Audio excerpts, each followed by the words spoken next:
मलाई प्रकाशजीसँग कुरा हुँदाखेरि चाहिँ उहाँले विशेष गरी तपाईँहरूलाई रिसर्च गर्नलाई मोटिभेट गर्ने त्यतातिर चाहिँ प्रेजेन्टेसन गरिदिनु भन्नुभएको थियो होइन।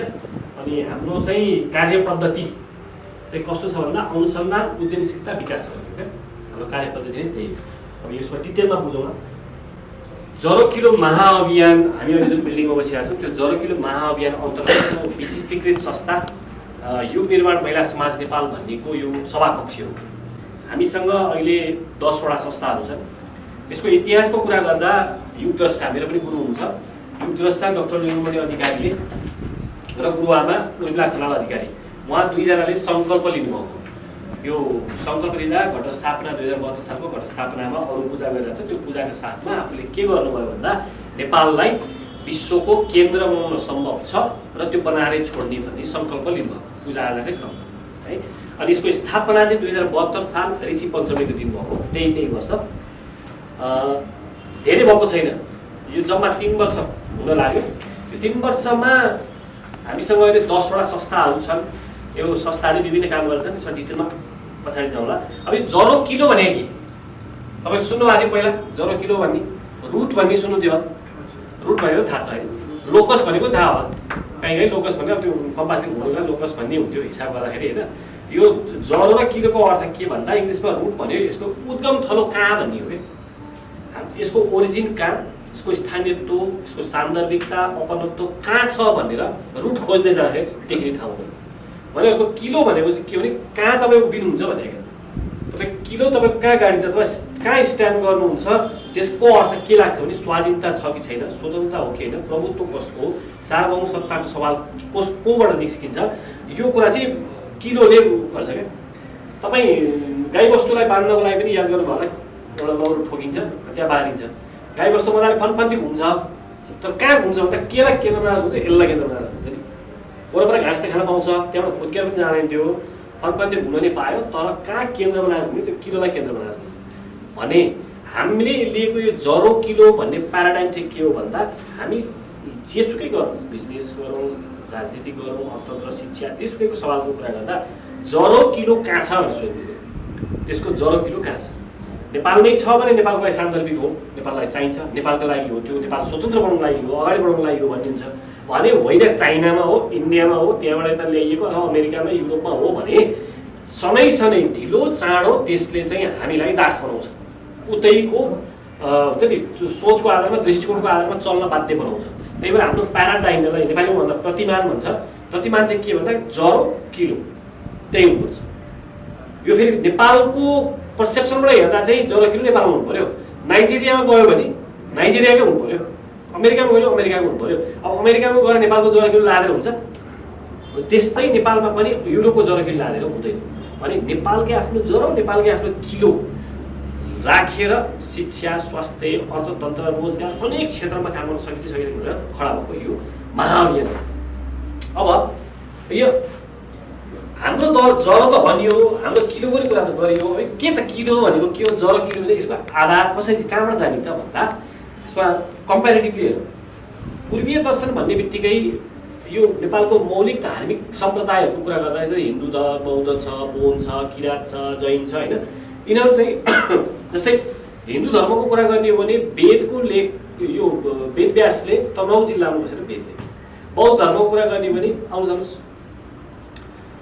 बौद्ध दर्शनको कुरा गर्ने हो भने गौतम बुद्ध लुम्बिनीमा जन्मिनु भएको, उहाँले त्यहाँबाट बौद्ध दर्शनको सुरुवात गर्नुभयो।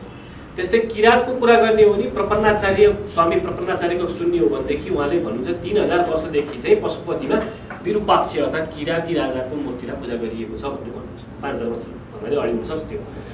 जैन धर्म जुन भनिन्छ नि यो मुखमा पट्टि लाएर बस्छ, जैन धर्मको प्रथम ऋषभदेव, त्यो तीर्थाङ्कर ऋषभदेव भन्ने छ, ऊ चाहिँ जनकपुरभन्दा उत्तरपट्टि भागमा जन्मिएको हो, त्यसपछि बल्ल जैन धर्म सुरु भएको भनेर भन्छ। यसमा यही हो भनेर गर्न नसकिने कारण के भन्दा नेपालको सरकारले कहिले ओहो हाम्रो यस्तो छ अरे भनेर खोजिएको छैन नि। त्यही गौतम बुद्ध त्यहाँ जन्मे अरे भनेर पनि त जर्मनले आएर भन्थ्यो भने हाम्रो सरकारले गरेर गरे त होइन, त्यो एउटा जर्मन साइन्टिस्टले उत्खनन गर्दाखेरि क्रममा भेटेको होइन। भने हाम्रो अझै पनि खोज्ने त के छ। त्यस्तै बोन धर्म भने चाहिँ यता बौद्ध धर्म अस्तिदेखि त त्यो छुट्टै धर्म हो। बोन धर्म चाहिँ नेपालको डोल्पामा विकास भएर तिब्बततिर फैलिएको छ। भने नेपालका मौलिक धार्मिक सम्प्रदायहरू यहाँबाट सुरु भएका छन् नि, तिनले के अङ्गीकार गरेका छन् भने त्यसलाई चाहिँ हामी जरो भन्छौँ। त्यो खोज्दै जाँदा त्यहाँ रूपमा पुगिन्छ पुगिन्छ त्यो जरो हो भने पाश्चात्य दर्शन पनि छ। यो उनीहरूलाई नराम्रो भन्नु खोजेन कि उनीहरू पनि आफ्नो छ नि त। जरो के भन्दा जुडियो क्रिस्चियन सभ्यता भनेको जस्तै यहुदी सुन्नुभयो होला, इस्लाम सुन्नुभयो होला, क्रिस्चियन सुन्नुभयो, यसलाई चाहिँ एब्राहमिक रिलिजन भन्छ होइन। एब्राहमिक सभ्यता भनेको चाहिँ पाश्चात्य हो क्या। पश्चिममा सबभन्दा बढी चल्ने के भन्छ एब्राहमिक हो। हुनु त खास सबै एसियाबाटै सुरु भएको हो, तैपनि हामी यहाँबाट हेर्दा त पश्चिम नै भन्छौँ नि, वेस्टर्न भन्छौँ। उनीहरू एब्राहमिक भन्ने बित्तिकै क्याथोलिक, प्रोटेस्टेन्ट यो क्रिस्चियनिटी भयो, त्यस्तै सिया सुन्नी यो सुफी यिनीहरू मुस्लिम भए, त्यस्तै यहुदी भयो, यिनीहरू चाहिँ सबै एउटा सभ्यता हो भने पूर्वीय दर्शन भने अर्को हो क्या। यहाँ ठ्याक्कै यो फरक छ है, पूर्वीय र पश्चिमको हो क्या। उनीहरू आफू पनि मान्छन् आफूले आफूलाई वेस्टर्न भनेर, तर खास हामीले हेर्दा त पृथ्वी त गोलो छ। अब हामीले त खास त्यसलाई पूर्व भन्दा नि मिल्नु पर्ने, पश्चिम भन्दा नि मिल्नु पर्ने हो नि। जापानले अमेरिकालाई त खास पूर्व भने नि मिल्छ नि त, हो क्या। तर पनि पश्चिम नै भन्छ क्या, वेस्टर्न नै भन्छ क्या। किन भन्दा उनीहरू आफूले पनि एक्सेप्ट गरेका छन् कि हामी वेस्टर्न हो भनेर। उनीहरूको सिभिलाइजेसन पनि वेस्टर्न एब्राहमिकमै हो भनेर एक्सेप्ट गर्छ भने हामी चाहिँ इस्टर्न हो, पूर्वीय सभ्यता मान्नेहरू भयो। अब यहाँ पूर्वीय दर्शनमा एउटा सबभन्दा रमाइलो पक्ष के छ भन्दा अब ध्यानको क्रममा यो गर्दाखेरि योग साधनाको क्रममा अर्कै भयो भने अरू बेलामा यो भौतिक समय हामीले जुन बाहिर हेरेर बोलिरहेछौँ त्यो समयमा पनि 8वटा दिशा हुन्छ भने चाहिँ 8वटा दिशा भनेपछि पूर्व पश्चिम उत्तर दक्षिण 4वटा भयो। त्यसको जुन कर्णको भाग हुन्छ नि, उत्तर पूर्वी दक्षिण पूर्वी भन्छ नि, त्यो गरेर फेरि 4वटा भयो भनेपछि 8वटा भयो। माथि तल 10वटा भयो। अनि अर्को कहाँ हो 10वटा भयो, टोटल 11वटा छ। अन्त कहाँ आफू जहाँ उभिन्छ त्यो पनि एउटा दिशा। तपाईँले यो ल्यापटप हेर्दाखेरि जस्तो देख्नु भएको छ नि, मैले हेर्दा त देख्दिनँ त्यस्तो होइन। तपाईँको लागि त्यो ल्यापटप पनि त्यस्तै नै हो नि। तपाईँ गलत होला, मैले आएर यो ल्यापटप त खास यस्तो कालो कालो छ, स्क्रिन छ भन्यो भने तपाईँले हेर्दा स्क्रिन छैन त्यहाँ, हो कि न। तर तपाईँले भनेको कुरा नै सही हो भन्न थाल्यो भनेदेखि म गलत भएँ होइन। भने के गर्नु पऱ्यो भने आफ्नो जो जहाँ उभिया छ त्यसले फरक फरक देखेको हुनसक्छ भन्ने यो एक्सेप्ट गरेर क्या। यो एक्सेप्ट गर्ने बित्तिकै सबभन्दा राम्रो कुरो के हुने भयो, फाइदा के हुने भयो भने कुनै पनि कुरामा विवाद नहुने भयो क्या। सत्य यही हो, मैले भनेको नै सही हो भन्ने नहुने भयो क्या। तँलाई त्यसो लाग्छ होला अथवा तँ बसेको ठाउँमा त्यो थियो होला, त्यसरी जाने भयो क्या। भने उता पश्चिमतिर के हुने भयो चाहिँ दुई फक्लेटै हुने भयो क्या एउटा गुड एभिल होइन। जस्तै अब त्यहाँ धेरैवटा थियोलोजिकली हेर्दाखेरि पनि गुड एभिल भन्ने छ। ईश्वरले हामीलाई राम्रो बनाएको यो नराम्रो भयो, अथवा ईश्वरको फलो गऱ्यो भने राम्रो भइन्छ यो नराम्रो भयो भनेर दुई फक्लेटै लिएर हेर्दै थिएँ। यो दुई फक्लेटेको कारणले गर्दा कस्तो प्रभाव परेछ हामी फेरि डिटेलमा जानेछौँ है। अनि यो जुन 11वटा जुन बन्यो नि यो दिशा बन्ने बित्तिकै यसले फाइदा के गरायो भने सहर हृदयता भयो क्या। अब तपाईँले ल्यापटप यस्तो देखेँ के भयो त, हो तपाईँ त्यता बस्नु त्यही भएर देख्नु भने मैले म यता बसेर त्यही भएर मैले यस्तो देखेँ भन्दा तिमी पनि सही म पनि सही। तिम्रो ठाउँबाट तिमीले देख त्यस्तो देख्यौ, मेरो ठाउँबाट मेरो त्यो देखेको भनेदेखि तपाईँको दृष्टिकोणलाई मैले स्वीकार गरेँ, मेरो दृष्टिकोण तपाईँले स्वीकार गर्नु भने हामी बिच सहर हृदयताको सम्बन्ध हुने भयो क्या। मन मिल्ने भयो क्या। किनभने त्यो बसेको ठाउँ कारणले फरक न हो, देख भने त हामीले ल्यापटपै हो नि हो। यसरी सहर हृदयता हुने भयो भने त यता वेस्टर्नमा के भयो भने निषेध गर्नेतिर लाग्यो क्या। जस्तै यहुदी सम्प्रदायमा यहुदीको सम्प्रदाय चलिरहेको थियो, राम्रै गइरहेको थियो। अब राम्रो राम्रो त्यो बेला आफ्नै समाज हो चलिरहेको थियो। त्यो बेलामा आएर जिजस क्राइस्टले के भन्थ्यो भने तिमीले जे गरिरहेको छ त्यो गलत हो, खास हुनुपर्ने चाहिँ यो यो यो यो हो भनेर उनले आएर जिजस क्राइस्टले भन्थे। त्यसपछि यहुदीले के गर्थे, जिजस क्राइस्टलाई झुन्डाइदिए। जिजस क्राइस्टले भन्न खोजेको के थियो भन्दा तिमीले जे गरिरहेको छ त्यो एउटा दृष्टिकोण भन्दै अरे, तिमीको दृष्टिकोण फरक हो, मेरो दृष्टिकोण फरक हो भन्दै अरे उनलाई झुन्डाइदिने थियो। तिमीले जे गरिरहेको छ त्यो गलत हो, खास प्रभुको बाटो चाहिँ यो हो भनेर उनले त्यो गर्ने बित्तिकै के भने उनीहरूलाई रिस उठ्यो। फेरि दुइटै सही दुइटै गलत भने होइन है, त्यहाँ दृष्टिकोण तिम्रो दृष्टिकोण त्यो होला, मेरो दृष्टिकोण अर्कै भन्दै आयो कुनै बस्थे।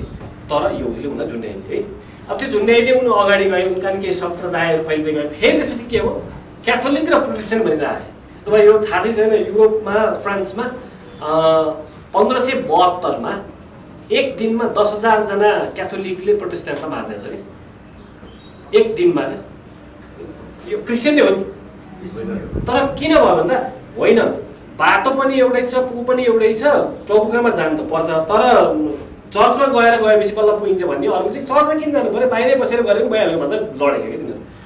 उनीहरू एकअर्कामा राम्रो नराम्रो भन्नु खोजे होइन, तर यस्तो खालको सोच चाहिँ जन्माइदियो कि हामीले भने सही हो त गलत हो भन्ने सोच भयो। त्यस्तै इस्लाममा पनि छ, यहुदीमा पनि छ, सबैमा छ भने अब हाम्रोमा चाहिँ हिन्दुत्व थियो चलिरहेको थियो, फ्याट्ट गौतम बुद्ध आइदियो।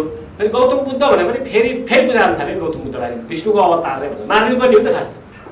किन भन्दा एउटा व्यक्तिको तहमा उनले भनेको कुरा सही होला भन्थ्यो कि जसले महादेव मानिरहेको छ उसले विष्णुलाई पनि विष्णु काम लाग्दैन भन्छ। त्यस्तै हिन्दू जो छ उसले बौद्धलाई पनि यो काम लाग्दैन भन्ने विचारको तहमा धेरै कुरा तलमाथि हुन्छ, विवाद हुन्छ, फेरि समाधान पनि हुन्छ, तर त्यो एउटालाई सिकाइदिन्छु भन्ने चाहिँ भएन। त्यस्तै हुँदा मानौँ जैन धर्म मजाले जैन धर्म त बौद्ध धर्म नै पुरानो हो, जैन धर्मले लिएको सिद्धान्त अलमोस्ट सेम छ, तर बौद्ध धर्म आउने बित्तिकै फेरि जैनले पनि एक्सेप्ट गर्यो, बौद्धले पनि एक्सेप्ट गर्यो। नत्र लडाइ मराइ गर्नु पऱ्यो, खोइ भन्छ मरा छैन, चलिरहेछ होइन। हिन्दू भयो त्यस्तै चलिरहेछ भने यता चाहिँ के भइदियो भने यो दृष्टिकोणको कारणले 11वटा यो डाइरेक्सनको कुरा गरियो नि, त्यसले त्यो यस्तो भित्रसम्म लगिदिएको छ कि अब होला त्यसलाई विश्वास लाग्छ होला नि त महादेवको, म त आफ्नो राम्रो बुझाएको छु भन्ने चाहिँ उता हेर्ने भने त्यो छैन। त्यो फेरि उनीहरूको धर्म नराम्रो भने होइन कि त्यो कारणले गर्दाखेरि त्यो निषेध गर्नुपर्छ भन्ने भन्यो नि, यसलाई सिद्ध्याएन भने मलाई सिद्ध्याइन्छ भन्ने त्यो कारणले गर्दाखेरि द्वन्द्व बढ्यो क्या।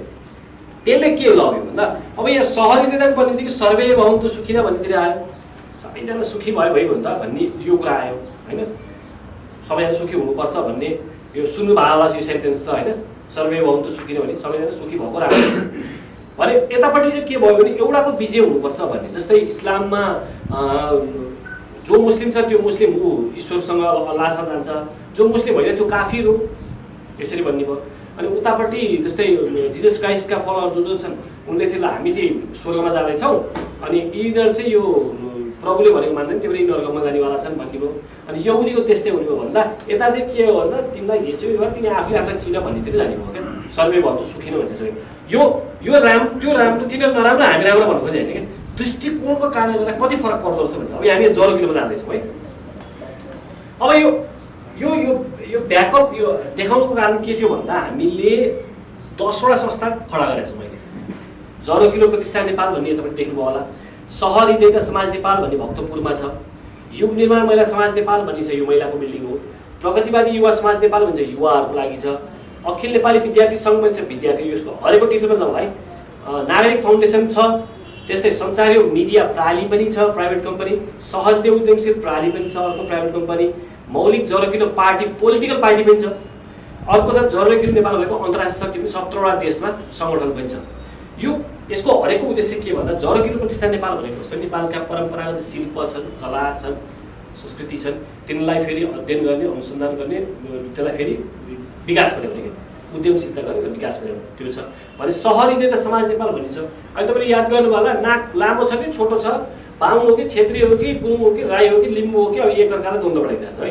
हिन्दू बौद्धबीच द्वन्द्व छ, बौद्धभित्र पनि थेरवादी हिनायानी मायानी द्वन्द्व छ, किराँतभित्र पनि युवा सामी हो रे यो रे फुटाइदिने क्या, जोसुकै होस् हिन्दूभित्र ए वैष्णव फुटाइदिने। हाम्रो काम चाहिँ किन जुटाइदिने, केही शक्ति छ नि या छुटाउनु खोजिरहेछन् फुटाउनु खोजिरहेछन् भने हाम्रो काम चाहिँ के जुटाइदिने, के गरेर जुटाउनु, काष्ठकला सिकाइदियो भक्तपुरमा काष्ठकला नेवारी भाषा अनेक कुरा सिकाइदिने।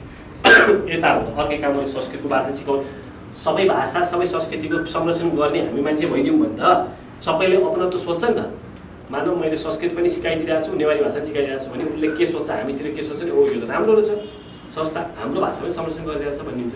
र त्यो एउटै भाषा हुनुपर्छ एउटै संस्कृति मान्नुपर्छ भने त हामी त यो हाम्रो आफ्नो सभ्यता जरो किलोतिर लागेनौँ, त्यही भएर हामीले त्यसो गरिरहेछौँ भने अर्को युग निर्माण महिला समाजले चाहिँ महिलालाई अगाडि ल्याउनुको लागि काम गर्नु पऱ्यो। त्यसले कहिले पोते बनाउने ट्रेनिङ दिइरहेछ, कहिले तिलको लड्डु बनाएर बेच्छ, कहिले के गर्छ, अनेक एक्टिभिटिज गरेर आउँछ। प्रगतिवादी युवा समाज नेपाल भन्ने छ युवाहरूलाई अगाडि लगाएर जस्तो तपाईँले थाहा पाउनुभयो बाघचालको राष्ट्रिय प्रतियोगिता भएछ, फेरि हुन लाग्छ। बाघचाल भने नेपालको मौलिक खेल होइन, परम्परागतदेखि चलिरहेको थियो तर अहिले त हरायो अलमोस्ट होइन। फेरि त्यसलाई हामीले राष्ट्रिय प्रतियोगिता गऱ्यौँ, कसले गर्यो भने प्रगतिवादी युवा समाज नेपालले गर्यो। अब यस्ता धेरै चिज खोज्दै बाँकी छ नि, खोजेर त्यसलाई बाहिर ल्याउने अझ सकिन्छ भने त वर्ल्ड कपै गराइदिने, सकिने भने त्यो राष्ट्रिय प्रतियोगिता त गराउन सकियो नि। अब फेरि हुन लाग्छ स्कुलमा चाहिँ अहिले पनि भइरहेछ होइन, त्यो गराउने काम यसले गर्छ।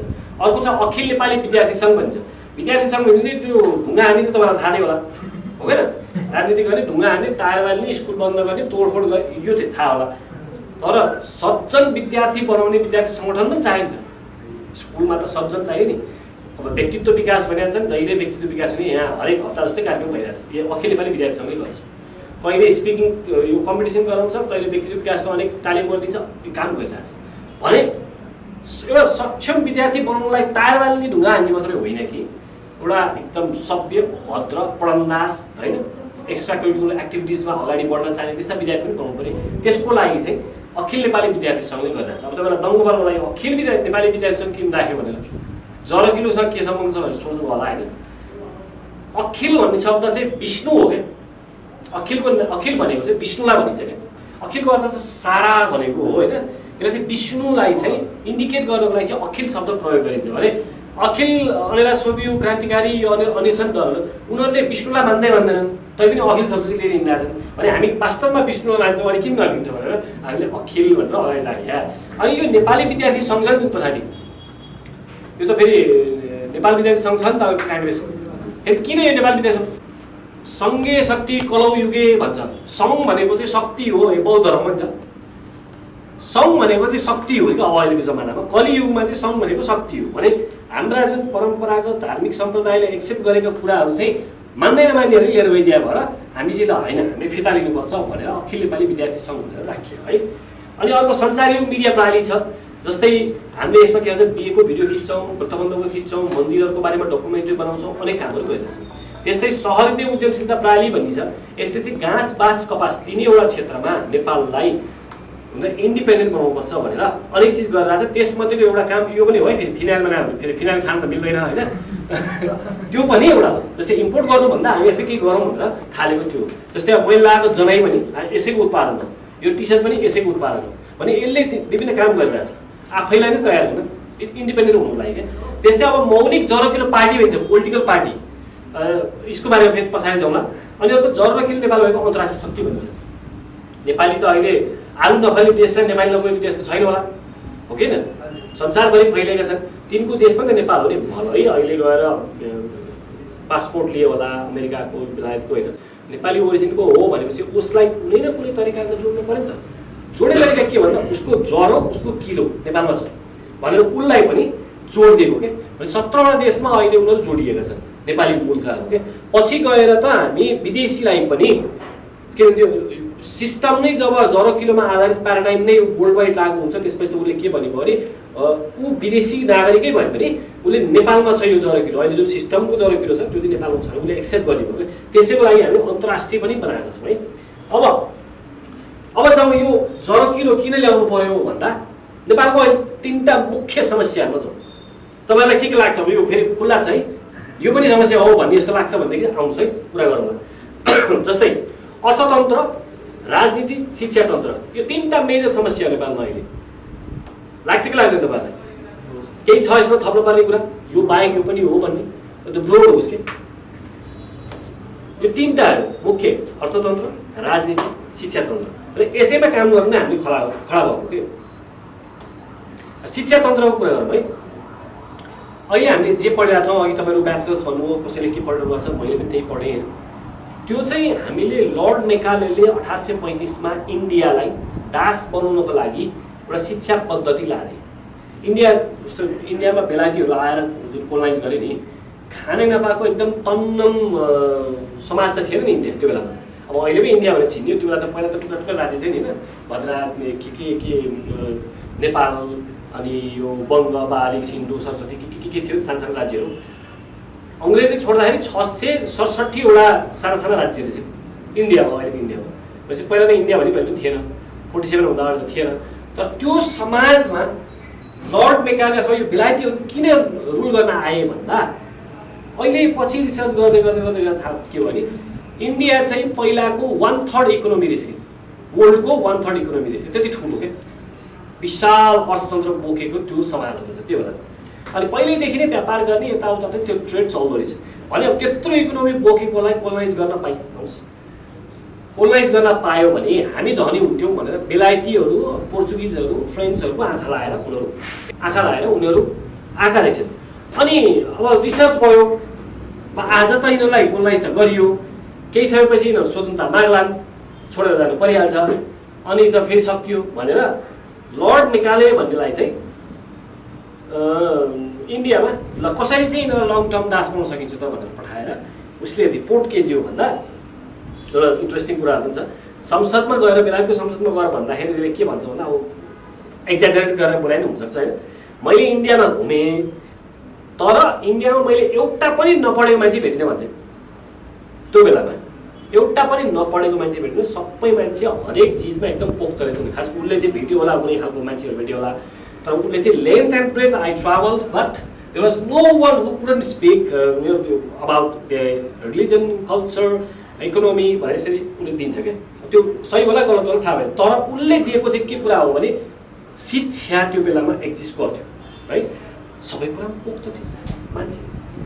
त्यसलाई कसरी चाहिँ उसले आफ्नो बसमा ल्याउनु त, बेलायतले आफ्नो बसमा कसरी ल्याउनु है। उसले के भने यिनीहरूको सबभन्दा ठुलो ब्याकबोन भनेको चाहिँ एजुकेसन सिस्टम हो।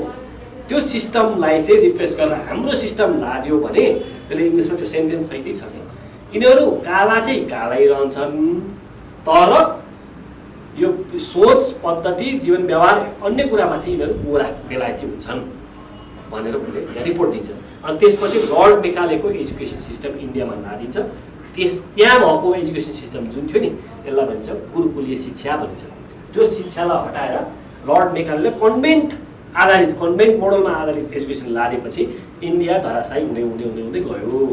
अब अहिले हामीले के गर्यौँ त्यसपछि त्यही लर्ड मेकालेले ल्याएको शिक्षाको कपी गरेर ल्याएर टोल टोलमा स्कुल खोलेका छौँ। अब अहिले म तपाईँलाई क्वेसन गर्छु, बेलायतले ल 1 महिना बोर्डर खुल्ला छ, जुन जुन नेपालीहरूलाई बेलायत बसाइ सर्न मन लाग्छ आउनुहोस् भन्यो भने 1 महिना बोर्डर खोल्यो भने नेपाल कति % खाली हुन्छ? 80%, more than 95%. more than 95% है। अब त्यसमा उसले फेरि थप्दियो, तिमीहरूले बेलायती नागरिकले गरिरहेको काम चाहिँ गर्न पाउँदैनौ, उनीहरूले छोडेको काम गर्न पाउँछौ भन्यो भने घट्छ होला कि के होला? अलिकति घट्छ। कति % घट्छ होला?